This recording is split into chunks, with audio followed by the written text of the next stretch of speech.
क्योंकि दुकानदार लोग कहते हैं जब ग्राहक आता है मुर्गा आ गया, क्या आ गया,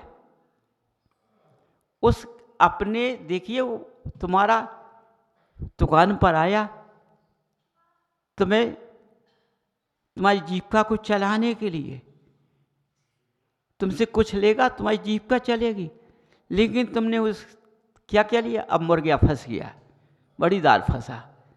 बताओ तुमने क्या हिंसा की, तुमने किसका रूप धारण कर दिया, तुमने जो पैसा खींचा है वो किस में चला गया, हिंसे के रूप में चला गया।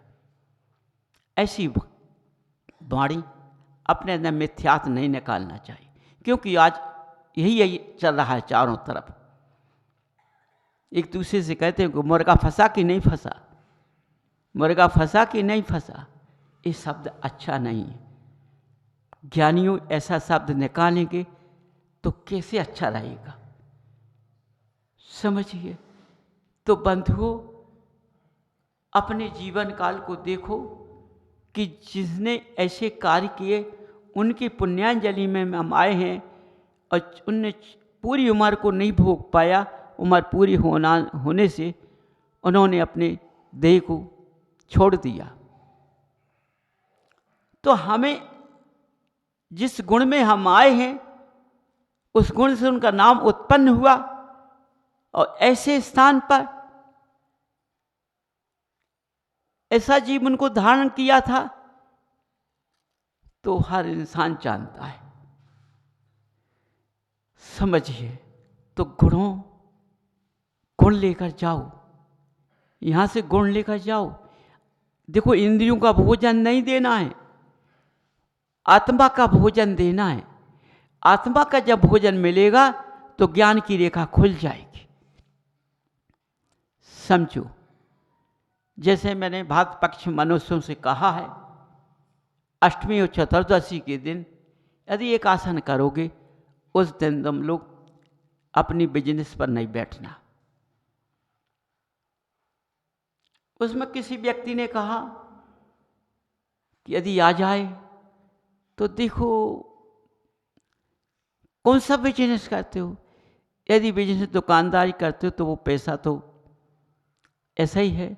हाँ, यदि किसी कष्ट का तुम बिजनेस करते हो, किसी का कष्ट दूर करते हो, तुमने वो बिजनेस, तो उस दिन में तुमने जो बिजनेस में कार्य किया, माने उस जीव रोता हुआ आया और तुमने ऐसी उसको दवा दी, वो खुश हो गए, चला गए, उसका पैसा धर्म काम में जाना चाहिए, वो तुम्हारे उसमें नहीं लगना चाहिए, तुम्हारे गैस में नहीं लगना चाहिए। तो तुम्हारी अष्टमी काम करेगी, वो अष्टमी तुम्हारे हाथ को इतना ऊंचा उठाएगी, जो अष्टमी चतुर्दशी का द्रव्य दान में चला जाएगा। इसके बाद जो द्रव्य तुम्हारे यहाँ रतन बन जाएगा, खाली नहीं हो पाएगा, उसकी औलाद उस धर्म को मिटा नहीं पाएगी, रतन को मिटा नहीं पाएगी, समझो। क्यों? वो हंसता हुआ गया, क्या दुआ देता है, धन्य है, भगवान इसका भला करे। समझिए, कई स्थान ऐसे हैं जिसमें ऐसा कार्य है, इसलिए बंधु इसमें रज नहीं करना चाहिए कि मैंने अष्टमी करूँगा और चतुर्दशी करूँगा। तो एक दिन में ये बताओ, जब तुम्हारे पास बीमारी आ जाती है तो तुम सैया पर लेट जाते हो, वो कितने दिन तक पड़े रहते हो, फिर दुकान कहाँ जाती है, सोचो ना, फिर तुम्हारी बिजनेस कहाँ जाती है, समझिए। देखो, तुम्हारी बीमारी ने तुम्हारी अचेतन दशा कर दी, इस पुद्गल को कैसा कर दिया, गिरा दिया, समझो। वो पैसा तुम्हारे पुद्गल में लगने लगा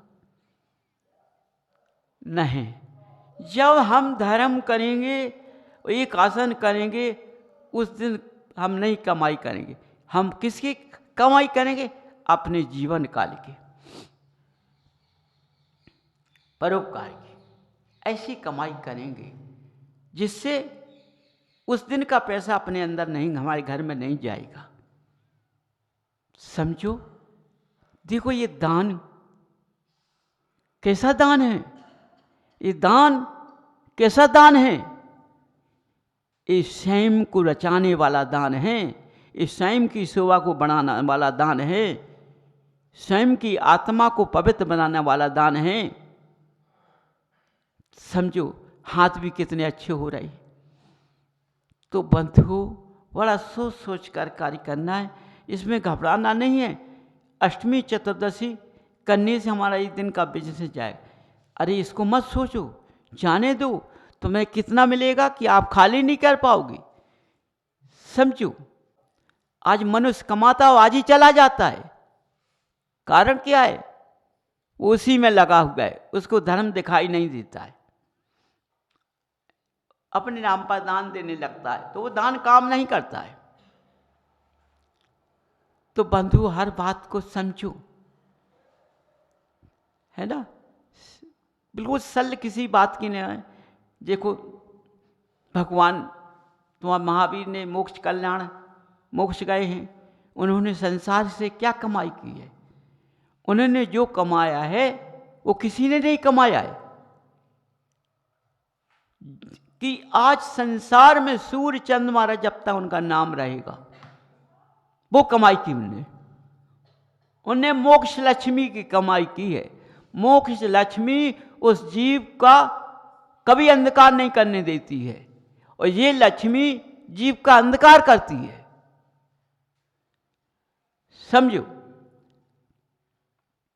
देखो, जिस जीव के पीछे तुम आए हो, उस जीव ने अपने गिफ्ट में क्या रखा, उसने घर तरफ नहीं देखा, किसी तरफ नहीं, भगवान की तरफ देखा। भगवान ने जो अर्पण हमको करा है वो हमको करना है। आज उसके गुण कहाँ ले गए, आज उसके गुणों के स्थान पर तुम आए हो। तो ऐसे अंदर की भावना रखो कि हम ऐसे गुण अपने अंदर विराजमान करें, क्योंकि मैंने जन्म कैसे मिला है, इस 84 लाख योनि में घूमते घूमते ये मनुष्य गति मिली है, और मनुष्य गति में एक जैन पर्याय मिली है, इसमें जीव की हिंसा नहीं लगा है। समझो बंधु, तो हम कैसे रहना चाहिए, कैसा चलना चाहिए, अपनी अमृत वाणी से चलना चाहिए।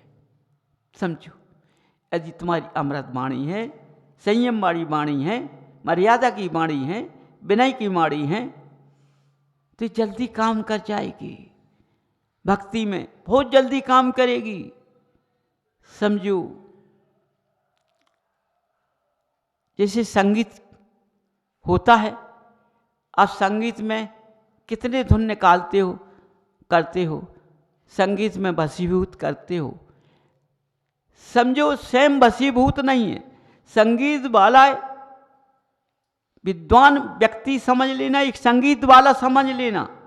बंधुओं, बिल्कुल ध्यान की बात, संगीत वाले के पास नहीं बैठेगा, उसको बदबू आएगी एक दूसरे की।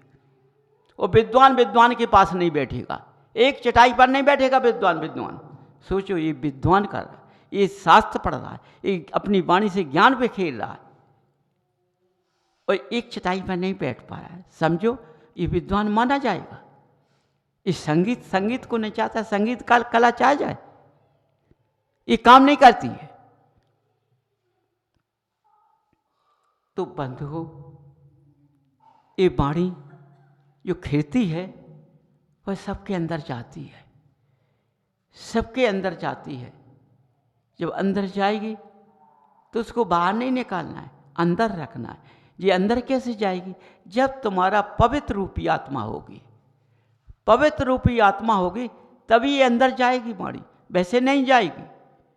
समझो, तो हर घर से हर व्यक्तियों को माने अपने अंदर जो मकान इतना पवित्र माना चाहिए, इसको ऐसा सजाना चाहिए कि अभक्ष का पान हमारे शरीर के अंदर नहीं जाना चाहिए। समझो, यदि अभक्ष का पान शरीर के अंदर नहीं जाएगा तो मन का मंदिर बहुत पवित्र रहेगा, तभी ये आभा बैठ पाएगी, नहीं तो द्वार से लौट के चली जाएगी, किसी के अंदर नहीं बैठती है। जबकि इस आभा की वाणी अंदर प्रवेश करना चाहिए, समझो बंधुओं। और ऐसे अंदर जाना चाहिए कि मैं उस रास्ते पर चल जाऊं। यदि तुमने एक ही शब्द पकड़ लिया तो तुम पार हो जाओगे, समझो। इसलिए बंधुओं,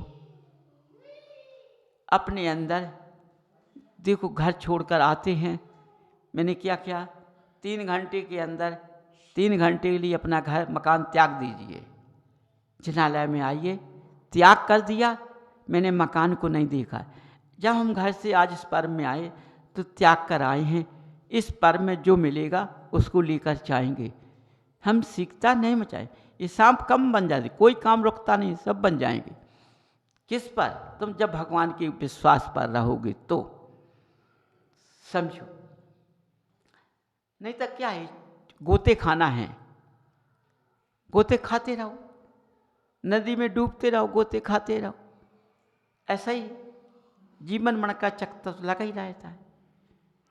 तो जियो जीनों का सवाल चला गया है। तो बंधुओं, लेकर जाना है, बांध कर नहीं जाना है, लेकर जाना है, बांध कर नहीं जाना है, समझो। ऐसा स्थान है, ये संसार रूप में पहला स्थान एक ही है, कोई स्थान नहीं, ये पारस ने खोल दिया है, समझो।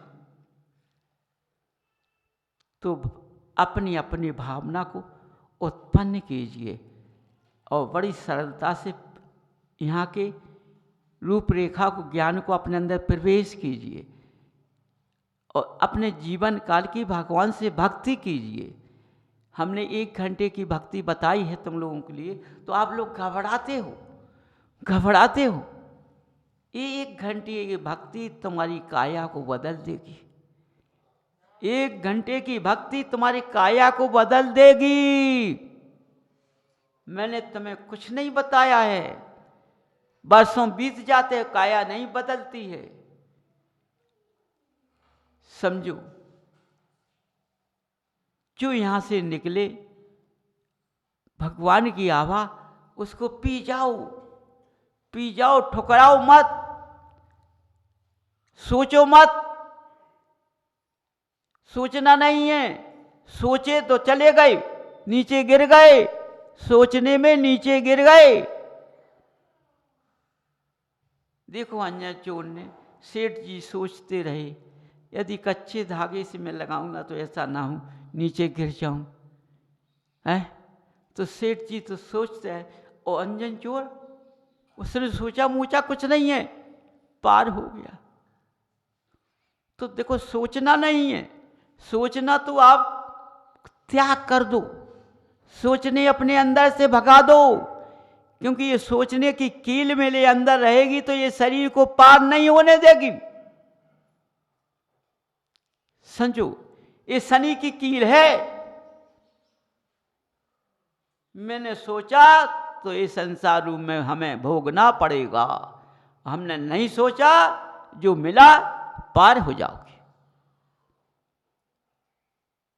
बंधुओं, ज़्यादा नहीं है, बहुत छोटी सी रास्ता है, तुम्हारे अंदर प्रवेश होना चाहिए। अपनी ढपली बजाते रहे तो ढपली बजाते रहोगे, ढपली का समझ छोड़ दो। ये स्थान ऐसा है कि ढपली का समझ छोड़ दो, समझो। अपने अंदर इनको बसा लो। जैसे तुम तस्वीर टांगते हो अपने अपने घरों में, और देखते हो, चित्र देखते हो ना, देखते हो अपनी आंखों से, नहीं, ये तस्वीर तो बदल जाएगी, लेकिन जब इनकी तस्वीर मेरे अंदर पहुंच जाएगी तो कोई धूरा नहीं चढ़ेगी। हम जब देखेंगे तो इनका प्रतिबिंब मेरे अंदर दिखाई दे। जब प्रतिबिंब तुम्हारे अंदर दिखाई देगा तो तुम्हारी भक्ति, तुम्हारे भाव बड़े सरल पवित्र होंगे। बंधुओं, कष्ट का तो पता नहीं पड़ेगा, कैसे कष्ट है, कैसे कष्ट कहले आते हैं, समझो। तो बंधुओं,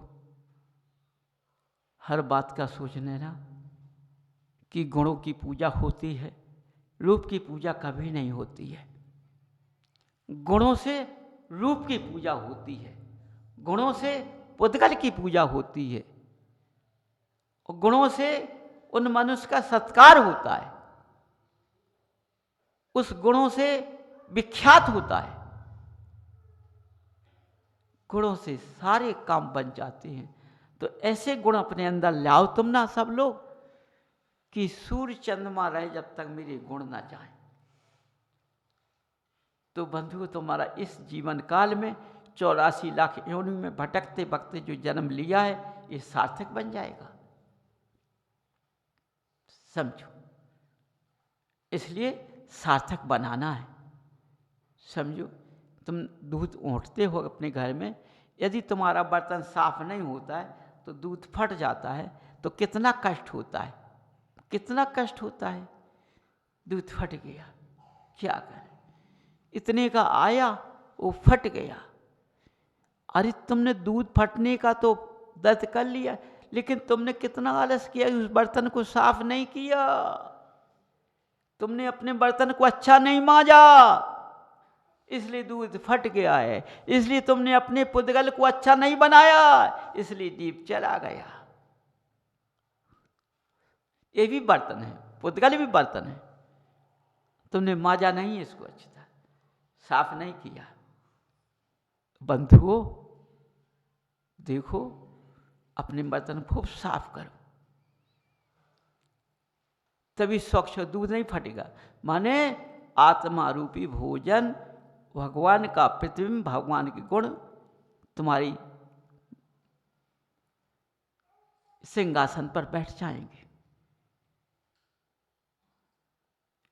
समझो, तभी तुम्हें भगवान की पूजा सार्थक है, तभी भगवान की भक्ति सार्थक है, नहीं तो सार्थक नहीं है बंधु। समझो, इसलिए हम वाणी विराम करते हैं, क्योंकि समाज